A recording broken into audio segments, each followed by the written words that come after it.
একটা জাতির অসভ্য বানাইতে হলে, আল্লাহ বিদ্রোহী বানাইতে হলে, রাসূলের বিরুদ্ধে কথা বলাইতে হলে, কোরআনের বিধানের বিরুদ্ধে কথা বলাইতে হলে, উম্মতে মুসলিমার বিরুদ্ধে কথা বলাইতে হলে গণতন্ত্র প্রতিষ্ঠিত করতে হবে।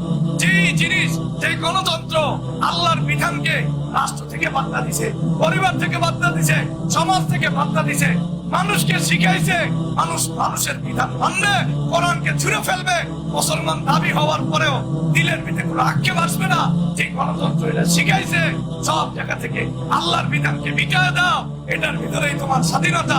ওই গণতন্ত্র প্রতিষ্ঠা করা, আল্লাহর রহমত পাওয়া, জুলুম থেকে মুক্ত পাওয়া, যে স্বপ্ন আমরা বললাম এই স্বপ্ন পূরণ হবে না।